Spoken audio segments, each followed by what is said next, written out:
бір күн мынау құндылық шаңырағының адалдық әлеміне келген құрметті ата-аналар, мектеп ұстаздары, сынып оқушылары, бүгінгі біздің тәрбие сағатымыздың тақырыбы адалдық асыл қасиет деп аталады.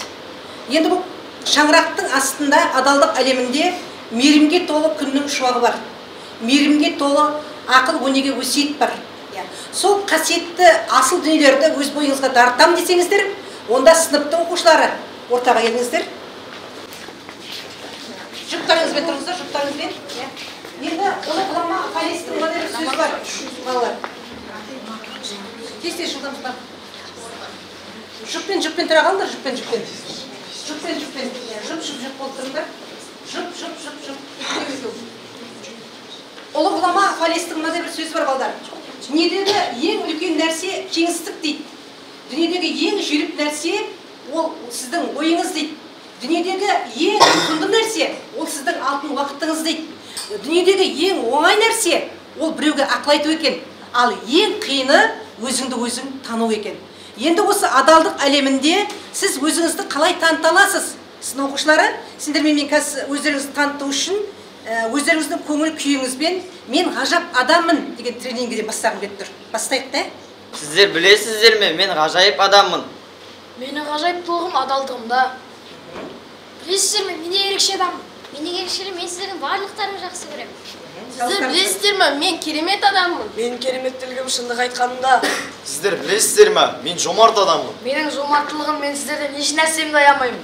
Білесіздер ме, мен де кемел адаммын. Менің кемелділігім ерекшелігімде.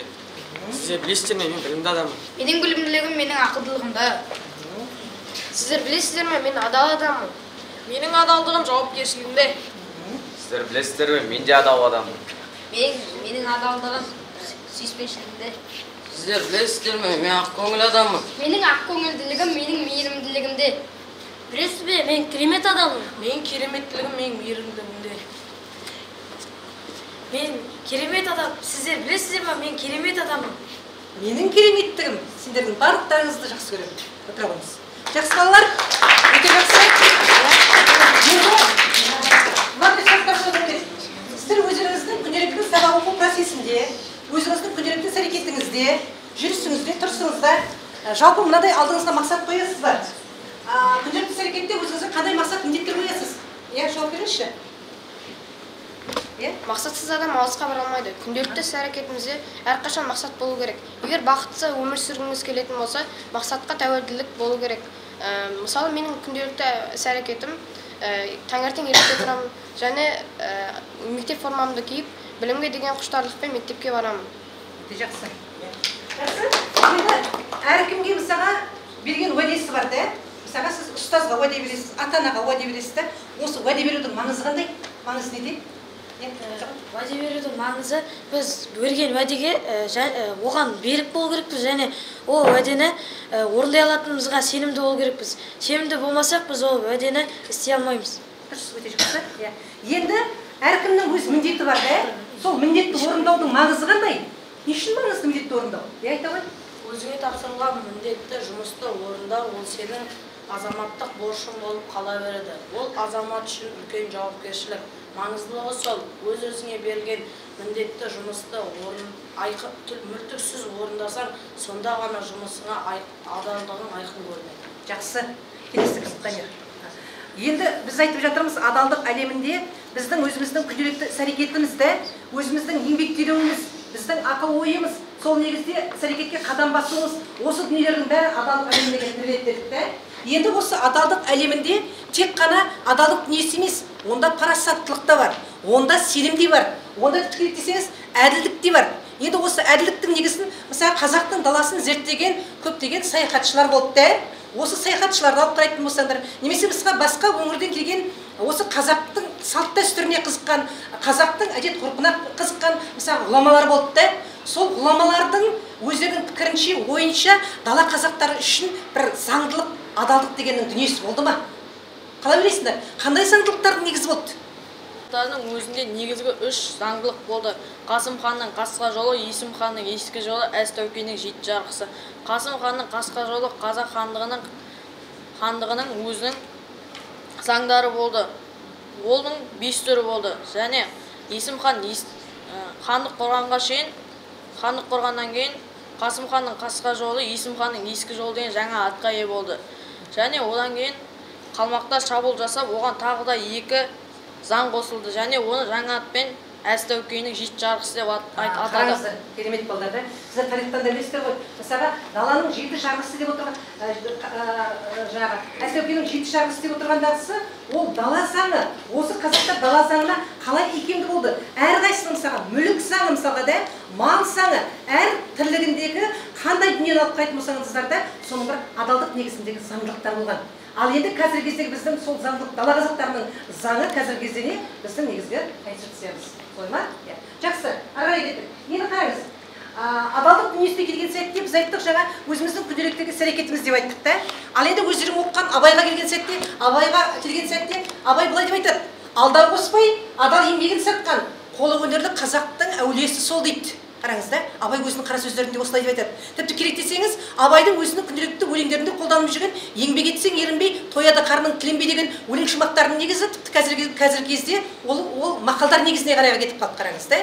Сондықтан мақал негізінде біз қолдана аламыз. Енді қараңыз.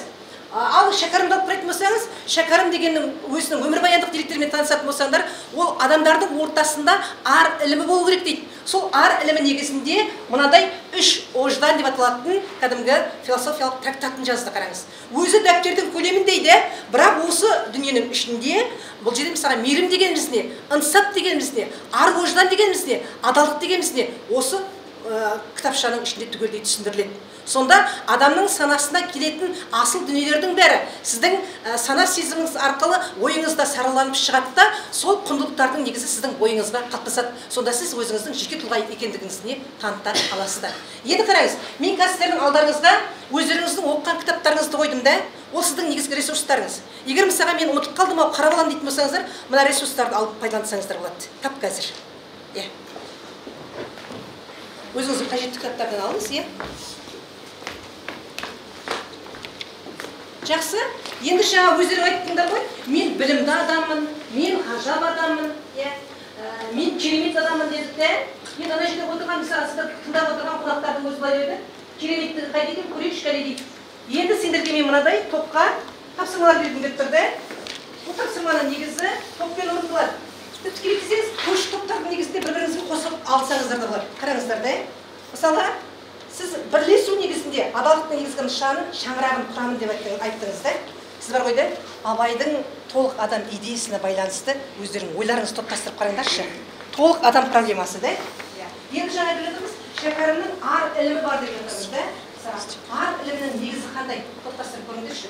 Ал енді сендер бар ғой, мынау біздің Жаңаөзен қаласы да. Осы Жаңаөзен қаласына сіздер оқуды бітіріп келдіңіздер деп есептейік те. Немесе мысалы сіз болашақ қаланы тұрғызатын жастарсыздар.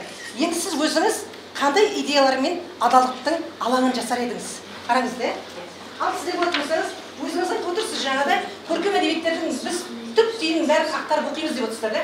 Сол оққан көркем әдебиетіңіздің кейіпкерін осыған сыйлап отырып, адалдық әлемінде олармен табысып кездесіп көріңдерші. Қалай болар екен? Мә, мен сіздерге стикер беремін. Жылдам жазып.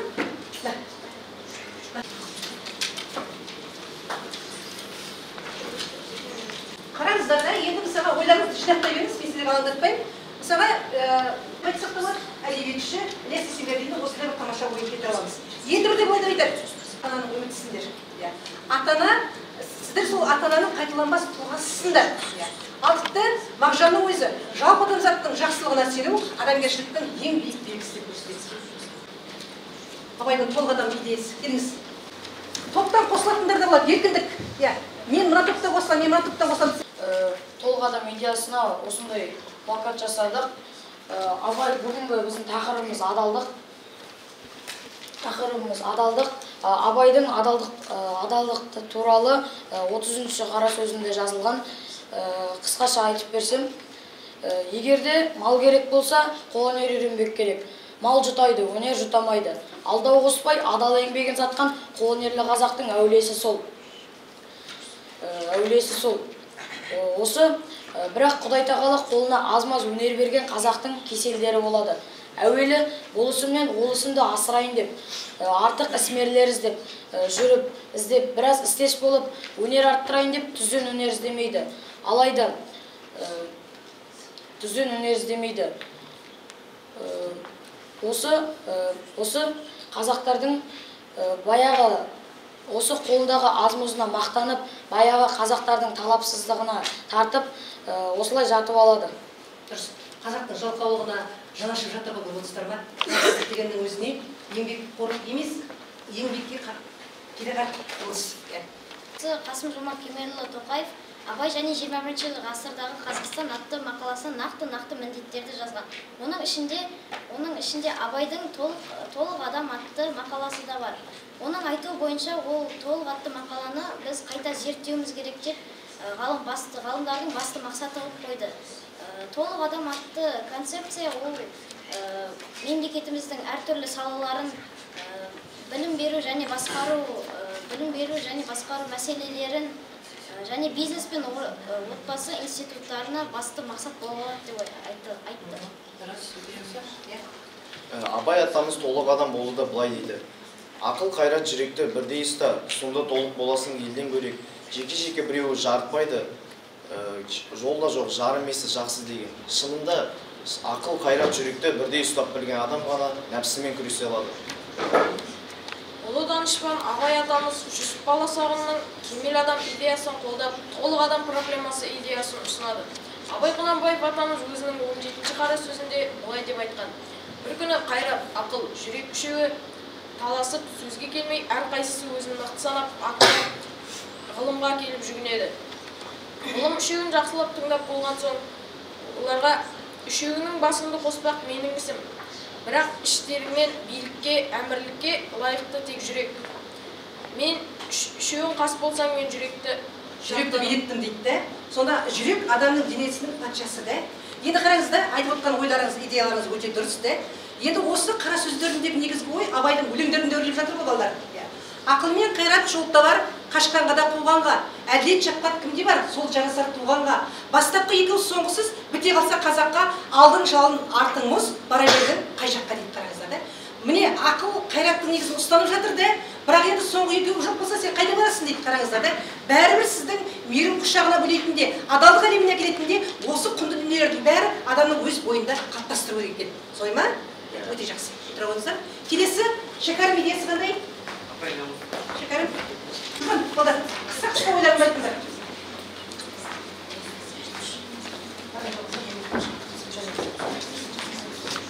Шәкәрім атамыздың асыл ойлары адалдық, әділдік, ынсап, әділет, мейірім сияқты қасиеттерді кірлетпеуге негізделген. Ол жастарды білімдіден ғибрат алуға, ақылмен ойлап ісі әрекет қылуға шақырады. Оның құлқының құлы болмай, адалдық борышың, арышың қызмет ет деген сөздері бар. Ол бұл сөздерімен қоса адалдық борышың атты өлеңінде жазады. Шәкәрім Құдайбердіұлы атамыздың адалдық борышың өлеңі. Адамдық борышың халқыңа еңбек қыл. Ақ жолдан айнымай, арсақта оны біл. Талаптан да білім мен өнер үйрен. Білімсіз, өнерсіз болады ақыл тұл. Мақтанға салынба, мансаптың тағы үшін. Нәпсіңе билетпе, басыңның бағы үшін деп Шәкәрім Құдайбердіұлы атамыз айтып кеткен. Шәкәрім атамыз әлем кітапханаларында ақыл қазынасымен танысқан. Ел қамын ойлап, артына өлместей мұра қалдырған. Оның мынандай бір сөздері бар: анық бақыт, кірсіз ақыл, мінсіз сөз, адал еңбек. Ақылысы қандай дегенге білу наны оңату деп көрсетеді. Шәкәрім Құдайберген атамыздың тағы мынандай сөзі бар: ең зиянды адам ол мінезі тайғақ, екі сөйлейтін адам деген деп айтып кеткен. Екі сөйлейтін болмау керек екен. Жігітте екі сөйлеу болмау керек екен, иә. Және біздің Шәкәрім атамыз былай айтқан: жүрегі таза адам қиянатқа бармайды деген. Және оның пікірі мен қорытындысы осылай болған: адамдық борышың ар үшін, барша адамға қан үшін серт қылған еңбек етемін деп жалпы өзінің ісіне адалдық, сертке, беріктік, уәдені өз уақытында орындауды, осы іс-әрекеттердің негізін өзінің өлеңдерінде көрсетті. Қорытындысы қандай? Комедияларын қорытындылай келе, мен Шәкәрім атамыздың төрт жақсы жағы ол мейірім, ынсап, ақпейілдік және де өз еңбегіне деген адалдық. Осы төрт жақсы қағиданы ұстанған адам өте шын адам және адалдық әлемдегі шыншыл адам болады дейді де. Шыншыл адам болады. Қараңыз да, Шәкәрімнің өзі айтып жатыр ғой. Алдау күш айуандықтың ең жаманы. Боқты жуғамен ел түзелмес. Ар түзейтін бірлім табылмаса, зұлымдықты жалғанда ешкім жеңбес дейді. Қараңыз да. Ақыл бар да, адам баласының бәрінде ақыл бар. Бірақ зұлымдық іске қалай барады? Ол барғандығын өзі білмей қалады, қараңыздар да. Сондықтан ақыл мекен еткен ортада зұлымдықтың негізі өріс алатындай дүние келетін болса, ақыл оның не басатындығы шындық, қараңыздар. Сондықтан ар ілімінің негізі кім үшін керек? Қоғам үшін керек. Ар ілімі негізі орнықса, онда адамзат баласының бәрі адалдыққа қарай талпынатындығы шындық. Бұл негізгі Шәкәрімнің негізгі идеялары. Отыра болса өте жақсы. Ал енді қаланың болашақ ғалымдар келсін. Қысқа нұсқа. Қандай ой айтар екен?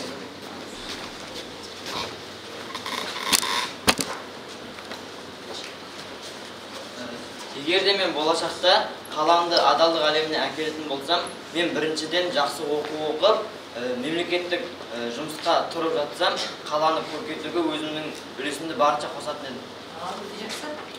Мен жақсы оқып, жақсы жұмысқа тұратын болсам, қала және балаларға аңғар және футбол жасап. Керемет, өте жақсы. Мен мектепті жақсы бітіріп, өскенде жақсы оқуға түсіп және отбасымды құрмайтын боламын. Ел үшін, қала үшін? Мен қаланы көркейтіп және көрікті ғимараттар салар едім. Ал қалада бастық болғанда мен ата-аналарға қамқор болатын едім. Көріңіздер ата-аналар, тағы? Және сыйлайтын едім оларға. Және де бұл қаланы көркейтуге барлық үлесімізді қосып, ең мықты қалалардың ішіне қатарына кіргізу. Қалай?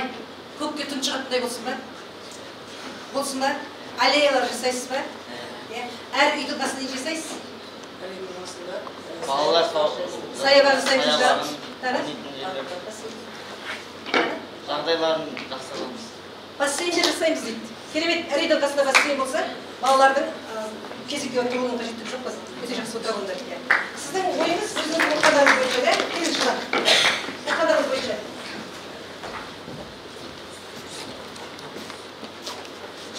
Біз қазір көптеген кітаптарды оқу үстіндеміз. Бірақ та біз мына жерде үш қана шығарманы айтып кетсек.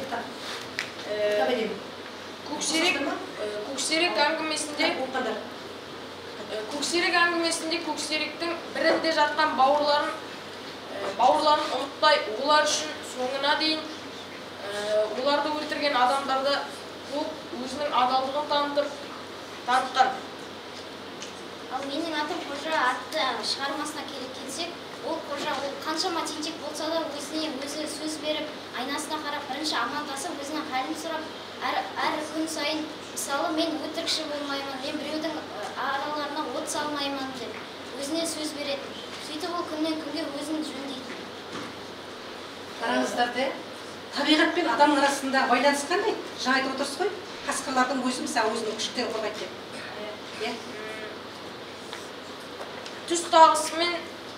Түс тағысы қасқырлар адамдар жақындаған кезде қауіпті сезіп, өзінің бөлтіріктерін төрге қарай ығыстырып, оларды қорғамақ болды.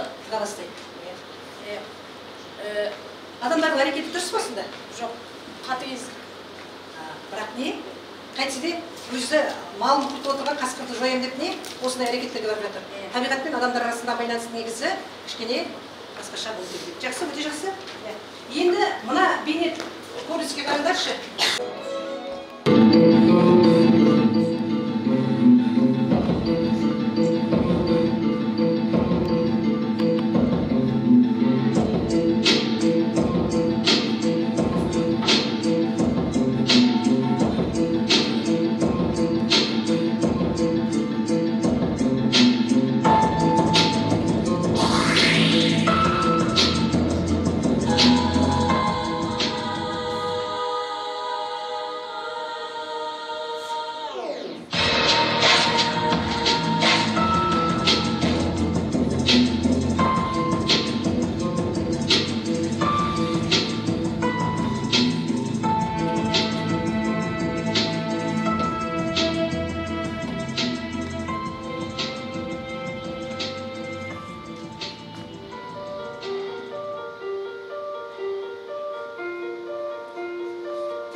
ауыз сөз. Иә. Мен бұл видеороликті көргеннен кейін мынандай ойға қалдым. Адам өзінің адал еңбегі үшін өзінің ақысын алу керек. Бірақ бала адалдықты жанына серік еткен екен. Ол біреудің жоғалып болған әмиянын өз есіне апарып берді. Ал есі болса менсінбеушілікке, тәкаппарлыққа салынды. Мен бұл ойымды Абай атамыздың мына өлеңімен жеткізер едім. Адам бір боқ көтерген боқтың қамы, боларсың боқтан сасық өтсең дағы, менімен сен тең бе деп мақтанасың, білімсіздік белгісі ол баяғы. Қандай ойыңыз бар? Бала ол әмияндағы ақшаны алмай, оны апарып беруімен өзінің адалдығын және тәрбиелігін көрсетті. Ол баланың орнында ар-ұжданы жоқ бала болса, ол әмияндағы ақшаның бәрін өзіне қалтасына басып қалады. Тәуелді ақшаға, солай емес пе? Тиынға тәуелді болып отыр ғой. Тағы қандай ойыңыз? Ол бала жағдайы жетпесе де әлгі әмиянды алып алса болатын еді. Бірақ та ол әмиянды иесіне апарып берді. Бала әлгі бай кісі берген ақшаны алмады. Алмай өзінің жолымен кете берді. Бала манағы әмиянды өзінің иесіне апарып беру арқылы өзінің адалдығын дәлелдеп, ол бір жағынан сондай ол манағы өзінің манағы менсінбеушілігін түсінбей жүрген кісіні жөнге салып деп ойлаймын. Қандай адам деп айтады ондай адамды? Тәкаппар кісіні сабақ болды. Дұрыс айтасыз. Өмірде кездесе ме? Айта ғой. Әзіргі өмірде көп адамның ар-ұяты жоқ. Тұспаған енді өзінің пайдасын жарып шықса еді. Салып кетіп қалып мүмкін де қалтаға? Ағай оны менсінбесе де ол қайтарып беруге талпынды. Ал. Іс тәжірибеден өзіңіз көрсете аласыз ба қазір? Мен қазір қолымда оқушының несі бар, аты жөні бар, ата-ана келіңіз да мұнда. Мама, не болды? Амансыз ба балам, қалайсың? Күнің қалай өтті? Жақсы, мама, өзіңіз қалай? Балам, кеше саған аяқ киім алуға 20 мың теңге берген едім. Оны қайтарымыз жоқ қой. Кеше мама достармен қыдырып бәрі бітіп қалды, жоқ. Ол ақшаға қазір әкеңде аяқ киім алған жоқ. Сен оның барлығын қазірден сауатын болсаң, ертеңгі күнің қалай болмақ? Мама, қойыңыз, сондағысы 20 мың теңге ғой. 20 мыңның қалғаны бұл көп ақша ғой. Мүмкін бір айға саған күнделікті ақшаңа жететін еді қалтаңда жүруге. Мама, сабаққа алуға қайталамайды. Жарайды, келесіде бұлай қайталамайық та. Бұл ақшаға бір ай өзіңе самса пирожки алуға жетуге болады. Ақшаны дұрыс жарата білсек, ертеңгі күнімізде шетелге шығып кетуімізде мүмкін де. Достарыңыз бар, жастарына өзіңіздің ақ тілегіңізді білдіре қойыңыздар. Жылдам тез. Кімге ұсынасыз адал жүрегіңізді?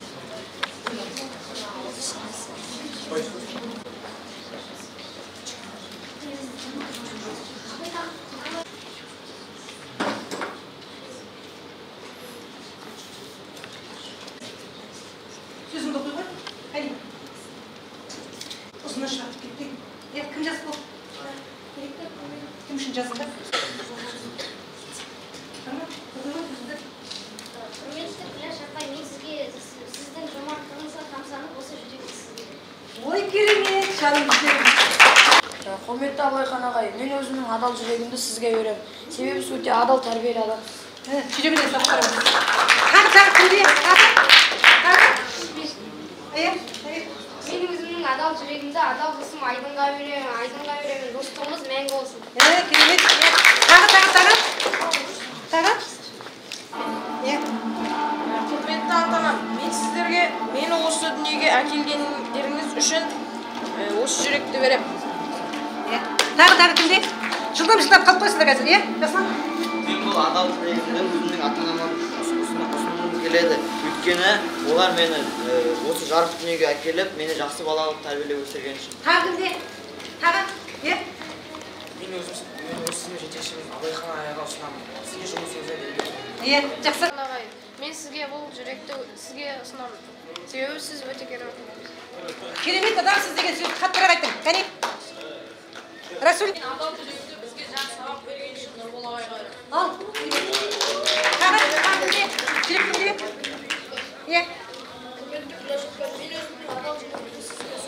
Ой, керемет. Тағы да қосайыншы жүрегімнің қасына. Тағы? фарыз апай мына жер қыз мен сізге Өзі жақсы керек. Тағы кімде?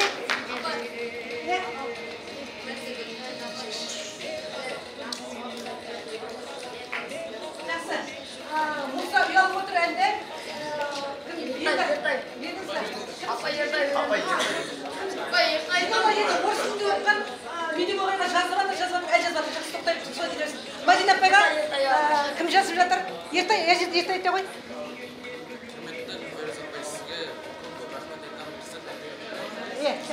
Енді бәріміз өзіміздің жұбымызбен түрге қарай шығамыз.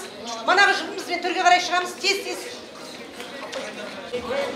Жұбымызбен шығамыз, жұбымызбен тез шығамыз. Жұбымызбен шығамыз, адай тез.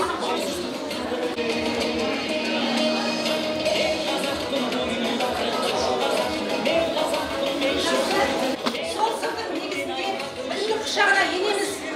Біз үлкен ерекше тұлғалы азамат боламыз деген сіздің асыл армандарыңызды, үмітке толы, құшақ толы армандарыңызды жалғасын табады деп есептеймін, биіктен орын алады деп есептеймін сендерді. Сондықтан мынау адалдық әлемінің құнды, тәтті қағазы. Осыған ие болыңыздар, келіңіз. Адалдық жолына қарай қадам басамыз.